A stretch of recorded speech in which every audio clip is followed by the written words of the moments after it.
Bonjour à tous, alors dans cette vidéo je vais vous montrer quelques astuces qui vont vous aider à prendre soin des légumes qui poussent encore en ce moment en fin d'été. Donc là on est début septembre chez moi dans ma région toulousaine. Ces astuces elles sont valables aussi pour les gens qui sont un peu plus au nord, donc là je dirais à partir de mi-août et début septembre aussi bien sûr. Et donc le but c'est d'éviter d'avoir des dommages sur certains légumes qui continuent de pousser en ce moment, et de pouvoir les garder en bon état jusqu'à la récolte. Et tout ça sachant que l'été touche à sa fin et que la fraîcheur arrive petit à petit. On va voir une astuce sur les tomates. Qu'est-ce qu'on peut faire avec les dernières tomates? Parce que là vous voyez on est à la fin de la saison des tomates. L'été n'a pas été terrible, donc les plants sont pas en super forme. Et là cette année, donc c'est début septembre que ça arrive. Dans d'autres régions ça peut être déjà au niveau du 15 août. Les bonnes années c'est plutôt début octobre, mi-octobre. Et donc là on a pas mal de tomates qui sont encore vertes. Il fait plus assez beau pour que ça mûrisse et j'ai regardé la météo à 15 jours. Ça n'a pas prévu de se réchauffer vraiment. Donc qu'est-ce qu'on peut faire avec ces tomates? Alors déjà, on voit qu'il y a deux sortes de tomates. Il y a celles qui sont déjà rouges, celles qui sont entre les deux, entre le vert et le rouge, et puis il y a celles qui sont carrément vertes comme celle-là. Alors les rouges, ou presque rouges, il n'y a pas de souci, elles se détachent toutes seules d'ailleurs, on peut les cueillir maintenant. Et elles termineront de mûrir à la cuisine. Après la question, c'est pour celles qui sont mi-rouges, donc comme celle-là. Alors on peut les cueillir aussi, vous voyez. Et alors il faut savoir qu'elles vont très bien mûrir à la cuisine aussi, du moment qu'elles ont commencé à virer au rouge, un peu comme celle-là. On aurait pu prendre un stade légèrement moins rouge aussi. Mais par contre les autres là qui sont complètement vertes, comme celle-là, c'est pas la peine de les cueillir parce qu'elles ne mûriront pas. Donc je les laisse encore un peu. Là on a encore deux rouges, voilà, que je vais ramasser. Parce qu'il faut savoir une chose, qu'est-ce qui fait mûrir les tomates? C'est pas le soleil, c'est pas la lumière, mais c'est la température. Donc c'est une température entre 20 et 25 degrés à peu près, c'est ça qui va faire mûrir une tomate. Donc si dehors la météo ne va pas donner ces 20-25 degrés, elles ne vont plus mûrir. Et par contre à l'intérieur de la maison où on a ces températures-là, eh bien là elles vont bien pouvoir rougir, à condition qu'elles aient franchi ce seuil de léger rougissement pour déclencher la maturation. Alors là, au niveau de la taille maintenant, qu'est-ce qu'on peut faire en fin de saison sur ces plants de tomates? Alors chaque jardinier a ses méthodes. Moi je vais vous parler de la méthode que j'applique et je vais essayer de vous expliquer pourquoi. Alors déjà ce que je fais, je coupe les bouquets floraux, les bouquets de fleurs qui restent, parce que eux, c'est sûr qu'ils n'auront aucune chance d'arriver à maturité avant l'arrivée du froid. Donc là il y en a un ici, bon il est tellement petit que je peux le couper à la main presque. Voilà, donc ça c'est pas la peine de garder. Ensuite au niveau des feuilles, donc le but comme je vous disais tout à l'heure c'est que les tomates elles aient de la chaleur et non pas du soleil, donc il ne faut pas qu'elles soient ombrées par les feuilles. Donc là celle-là ça va, elle n'a pas de feuilles qui la gênent, celle-là elle a un peu trop de feuilles ici, donc j'ai coupé 2-3 feuilles pour dégager un petit peu, plutôt celle du haut d'ailleurs, pour dégager le soleil. Voilà comme ça. Comme ça on voit bien ce bouquet là qui est bien exposé au soleil. Ensuite, plus on descend sur le plant, plus les feuilles sont âgées et on voit que celles-là ont attrapé des maladies comme l'alternariose par exemple. Donc est-ce que ça vaut le coup de les couper? Si on n'a rien d'autre à faire, si on veut commencer à nettoyer le potager, on peut les couper, mais c'est pas indispensable. Parce que ça ne gêne pas, ça ne va pas empêcher le plant de faire des feuilles indemnes, saines, en haut. Donc c'est pas pressé pour moi, on le fait quand on a le temps, petit à petit. Et alors au niveau des maladies, plus on descend sur le plant, plus on voit que le feuillage est sèche. Donc ça c'est l'alternariose qui a sévi, c'est pas le mildiou, il ne faut pas confondre les deux. L'alternariose c'est une maladie, c'est un champignon aussi, mais contrairement au mildiou, il ne se propage pas sur toute la plante. Il va s'arrêter à une feuille à la fois, il ne va pas se propager par la tige. Donc ce qui fait que le haut de la plante va rester sain jusqu'au bout. Donc là, de toute façon, vu qu'on est début septembre, il est trop tard dans la saison pour imaginer quoi que ce soit comme traitement, ça ne servirait plus à rien, donc là aussi, il n'y a rien à faire pour moi. Il y a aussi la question, est-ce qu'il faut étêter les plants ou pas, c'est-à-dire leur couper le dessus. Alors là, on voit sur celui-là, par exemple, il n'y a plus de fruits. Le dernier bouquet de fruits est ici, donc on pourrait se dire, je vais couper là, là ou là. Alors je sais qu'il y a certains jardiniers qui le font. Moi, personnellement, je ne suis pas trop adepte de ça, parce que je pense toujours qu'une plante, elle a ce qu'on appelle un sommet, ça s'appelle un apex, et c'est donc le sommet de sa tige, et c'est ça qui tire la sève quelque part, qui aide à la circulation de la sève. Et pour moi, il faut toujours que la plante elle ait un but qui est de grandir, d'avoir quelque chose, un objectif. Donc c'est pour ça que j'aime pas lui couper la tête en fait. L'astuce suivante, c'est pour les haricots nains. Alors là, c'est l'avant-dernier semis que j'ai fait, qui date de mi-juillet à peu près. Donc là, ils sont en pleine production, ces haricots. Alors l'astuce, c'est la suivante. Quand je cueille les haricots, au lieu d'arracher tout le haricot avec le petit bout de queue là, et après à la maison on doit les éplucher encore, et bien ce que je fais, je casse le haricot un petit peu avant la queue, c'est-à-dire que je laisse la queue sur la plante. Et comme ça, il n'y a pas besoin de les éplucher à la maison. Hein, parce que le bout, il y a ce bout là qui est cassé, et le bout qui est pointu, lui, il n'est pas dur, il peut très bien se manger. Donc il y a zéro travail d'épluchage à la maison. Donc c'est que je fais comme ça depuis des années, et c'est vraiment un gain de temps appréciable. Alors là, c'est une variété que je fais cette année pour la première fois, qui s'appelle Red Swan. Alors vous voyez, c'est des haricots qui sont un peu rouges, un peu violets si on veut, un peu marbrés. Et donc l'avantage, c'est que c'est plus facile de les reconnaître quand on les cueille, parce qu'on les distingue mieux sur le fond vert.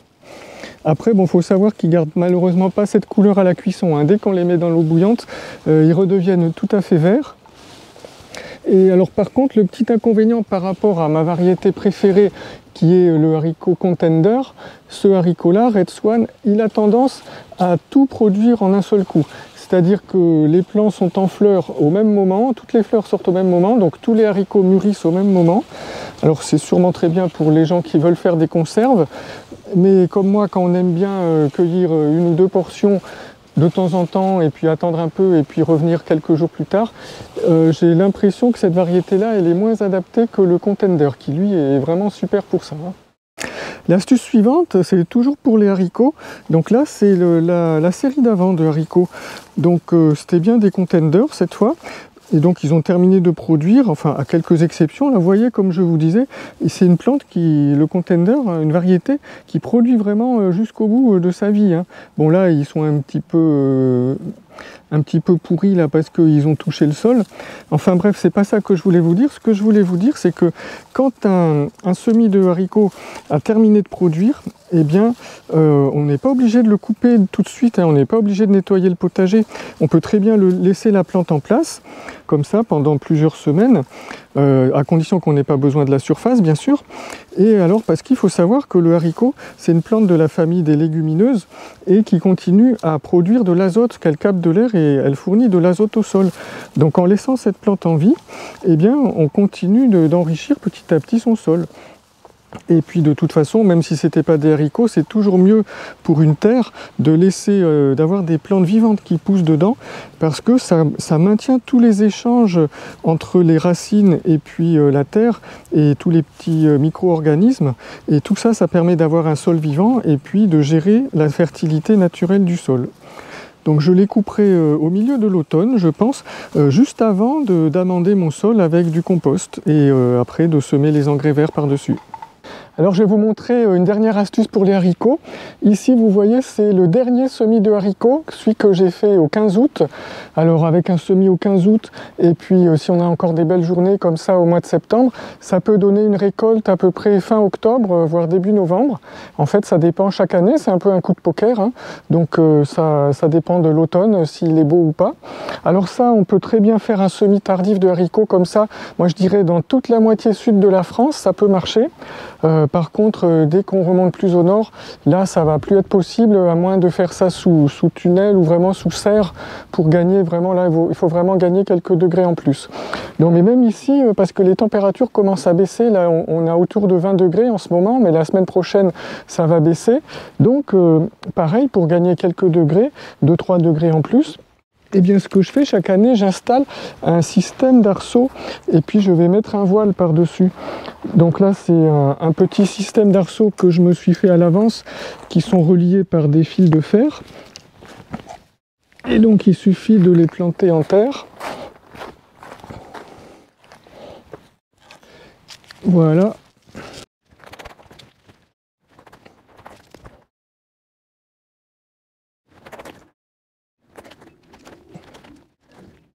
Voilà, donc c'est pas parfait, j'ai voulu faire vite là pour la caméra, il faudra que je règle un petit peu tout ça un petit peu mieux.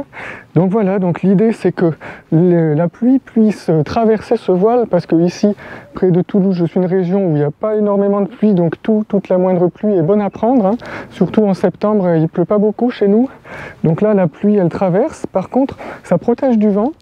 Ça c'est une bonne chose, ça fait que les haricots ils ont un microclimat qui est un petit peu plus chaud, quelques degrés de plus. Alors par contre, si j'étais dans une région où il pleuvait plus, c'est pas du voile de croissance que je prendrais comme ça, là ça c'est ce qu'on appelle du P17, là du voile de croissance. Je prendrais plutôt une bâche plastique, mais pas une bâche pleine, c'est ce qu'on appelle de la bâche 1000 trous. Vous savez, c'est ces bâches en plastique transparent qui sont percées de petits trous, là gros comme le petit doigt, là il y a plein de petits trous partout, je vous avais déjà montré ça dans d'autres vidéos. Et donc l'avantage de ces bâches, c'est qu'elles sont respirantes grâce aux trous qui permettent à la chaleur, au trop plein de chaleur de s'évacuer quand il y a le soleil par exemple qui tape. Et par contre, la pluie ne rentre pas parce que malgré qu'il y ait ces trous, il y a un phénomène de ruissellement qui se produit et la pluie ne passe pas à travers les trous, elle ruisselle et elle tombe à côté.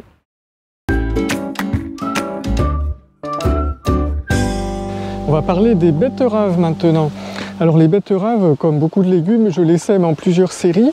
Je les sème en godet, comme la majorité de mes légumes aussi. Donc ça pousse très bien en godet, hein, vous allez voir le résultat, ça fait des belles et grosses betteraves. Donc au niveau des séries, j'en ai semé une série au mois d'avril. Elles poussaient là à côté, elles ont toutes été récoltées déjà, toutes été mangées. Ensuite, la deuxième série, c'est celle-là, c'est la série du mois de mai, c'est celle dont on va s'occuper maintenant. Et puis là-bas derrière, j'ai une troisième série qui a été semée au mois de juin. Et elles sont déjà de taille moyenne, mais elles vont encore grossir un peu, donc je les laisse encore un peu. Donc là, on va s'occuper de celle-là, la série intermédiaire pour le moment. Alors, première option, on pourrait les laisser en terre comme ça, et puis venir les récolter juste au fur et à mesure des besoins, une ou deux par semaine. Mais ça marche, hein, mais il y a le risque qu'elles soient grignotées par des intrus, comme des mulots ou des limaces ou des choses comme ça, on n'est jamais à l'abri. Donc c'est un petit peu risqué quand même. Autre solution, on pourrait toutes les récolter et puis les mettre au frigo. Donc déjà, il faut avoir de la place dans son frigo. Et puis aussi, le problème, c'est que les betteraves au frigo, ça finit toujours par ramollir un peu. Donc c'est moins bon. Après, on perd ce côté croquant là quand on veut les faire râper en crudité. Donc c'est pas l'idéal non plus. Et alors c'est là que vient mon astuce, la troisième solution, c'est de toutes les récolter d'un coup, mais de les stocker dans un silo. Alors le silo, je vais vous montrer ça tout de suite, mais d'abord on va les récolter. Alors c'était un sachet de graines qui contenait un mélange de plusieurs variétés que j'ai acheté tout dans le même sachet. Il y avait des betteraves bon classiques rouges, il y avait aussi des jaunes, des blanches, et puis une variété qui est striée de rouge avec non, plutôt blanche, concentrique avec des cercles rouges, variété Chiyoga. Et donc là c'est un petit mélange de tout ça. Alors une astuce aussi pour que ça se conserve bien une betterave, il faut surtout pas couper les racines, hein. Faut la laisser avec la racine quand on la stocke, sinon j'ai remarqué qu'elle se dessèche beaucoup plus vite. Par contre au niveau des feuilles, là on peut arracher les feuilles sans problème. Voilà, on va faire le rang, hein, ça va vite. Donc vous voyez, il y a des beaux calibres hein, quand même, hein. Donc là une variété rouge, une variété un peu plus rose.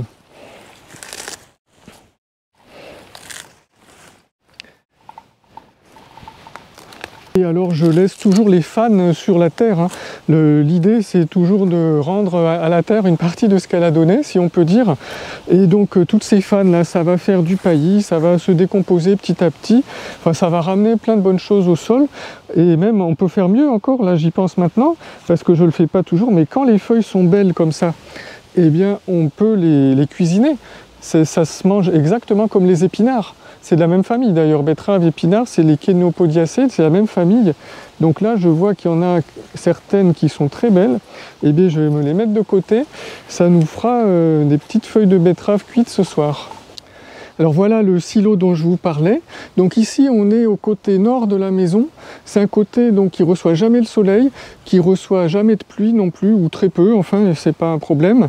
Et donc, c'est un trou dans le sol, un trou dans la terre. Voilà, qui a été creusé. Et ce trou, je l'ai délimité avec des briques comme ça. Alors, je crois qu'on appelle ça des briques plâtrières. Vous savez, c'est des briques qui servent à faire des cloisons à l'intérieur des maisons. Donc, c'est de la vraie brique, hein, ça fait 5 cm d'épaisseur, c'est du solide. Et donc, j'ai fait des parois comme ça, le fond aussi, parce que le but, c'est justement d'éviter les rongeurs, les mulots, les rats, etc. Tout ça. Donc, il faut que ce soit bien étanche à toutes ces bestioles-là. Je sais qu'il y en a qui recyclent un vieux tambour de machine à laver en inox aussi et qui l'enterrent dans le sol, pareil. Donc là, il y a la petite porte pour ouvrir et pour mettre les légumes. Mais bon, moi, je l'ai fait comme ça. Et donc, l'idée, c'est de remplir ça avec du sable. Donc là, vous voyez, j'ai une réserve de sable s'il faut en rajouter de temps en temps. Et l'avantage du sable, eh bien, c'est que ça va conserver les légumes juste avec la bonne humidité. Ça va faire tampon. Quand il fait trop humide dehors, ça va absorber un peu l'humidité. Quand il fait trop sec, ça va restituer un peu d'humidité.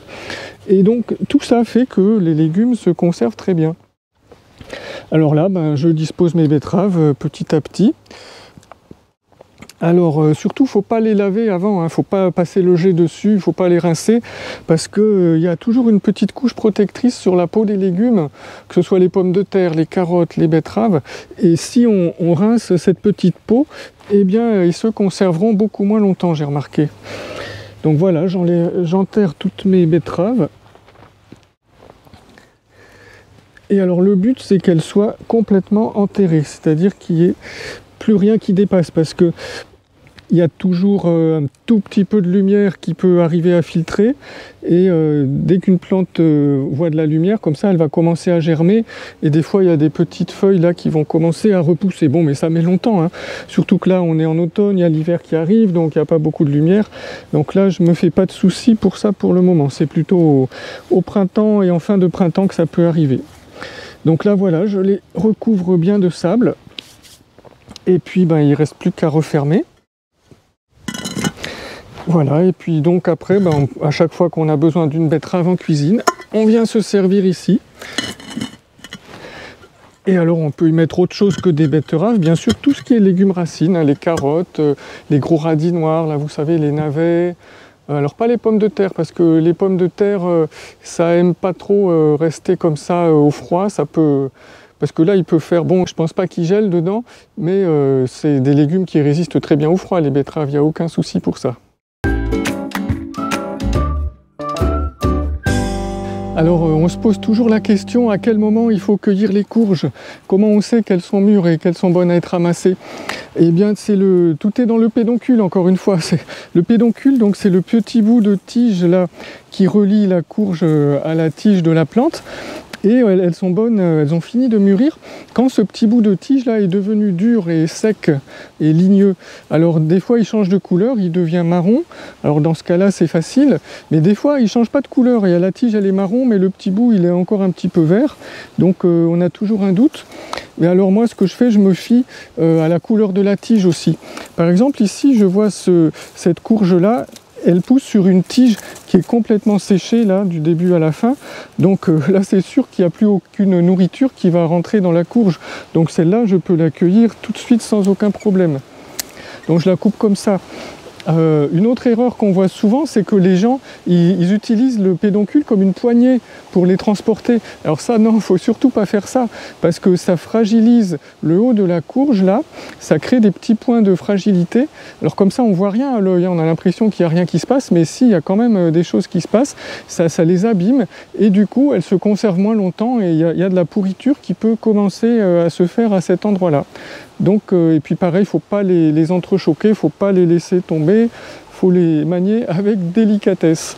Alors il y en a deux autres là. Alors celle-là, vous voyez, elle est encore rattachée à une plante avec des feuilles, avec cette feuille-là, et ça continue là-bas. Donc celle-là, elle est encore alimentée par de la sève, donc je vais la laisser encore un petit peu. Et ici, on a un potimarron, hop, c'est pareil.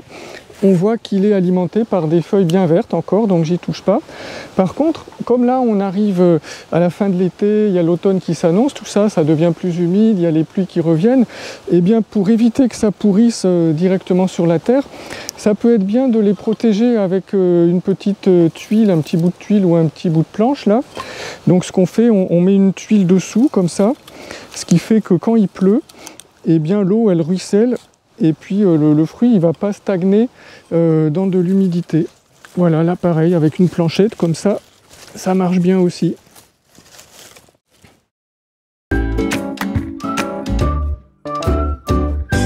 L'astuce suivante, on va parler des choux.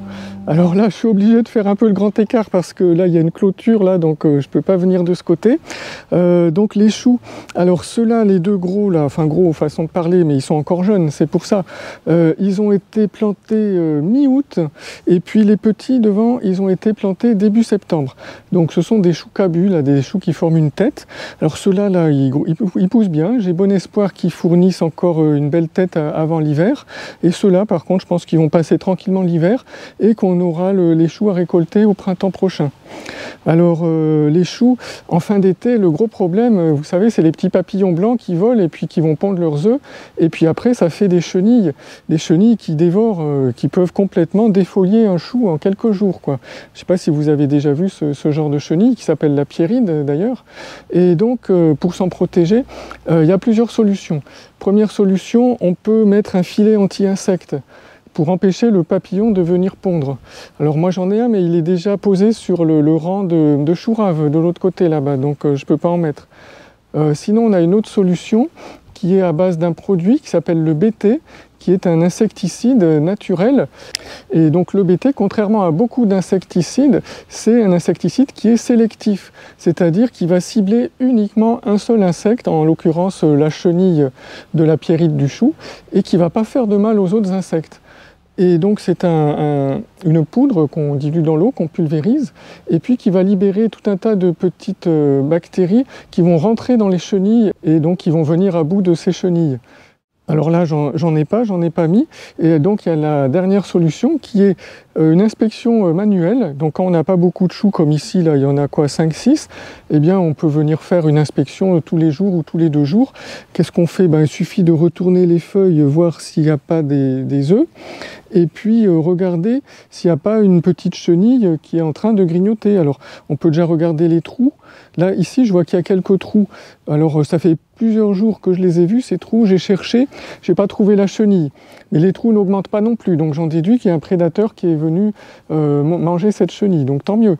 Mais par contre, si les trous avaient continué, eh bien il aurait fallu que je trouve les chenilles. Souvent, elles s'installent au milieu de la nervure centrale, là. Alors quand elles sont jeunes, elles sont vertes, mais du même vert que les feuilles. Donc c'est pas toujours facile de les reconnaître. On y arrive quand même avec un peu d'habitude, mais donc il ne faut pas se laisser dépasser par ces chenilles. Il faut faire une inspection très régulière tous les jours. Alors pareil pour les œufs. Les œufs, c'est des petits points jaunes qui se trouvent à l'extérieur, à la face du dessous des feuilles en général. C'est ces œufs qui sont pondus par les papillons blancs. Alors des fois on en trouve. Là il n'y en a pas pour l'instant. Ah si, là j'en ai trouvé là. Tiens, regardez là, je ne sais pas si vous voyez, je vais vous faire un gros plan. Il y a toute une série de petits œufs jaunes là. Et donc l'idée, c'est de les gratter tout doucement avec l'ongle.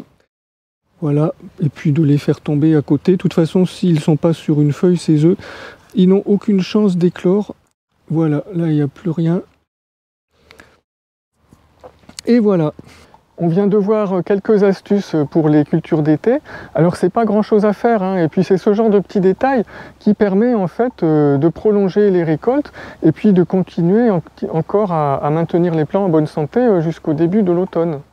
Alors si ça vous intéresse d'avoir d'autres conseils comme ça, eh bien vous pouvez vous inscrire à ma lettre d'information. Donc c'est tous les dimanches matins que j'envoie des conseils par mail. Donc ça permet d'entretenir son potager pendant toute l'année, hein, pas juste à la belle saison, mais aussi en automne et en hiver. Alors tout ça, ça se passe sur mon site internet qui s'appelle potagerdurable.com. C'est là que vous pourrez vous inscrire si ça vous intéresse. Et vous trouverez tous les détails en suivant le lien qui est mis sous la vidéo. Voilà, il ne me reste plus qu'à vous dire au revoir, à la prochaine fois.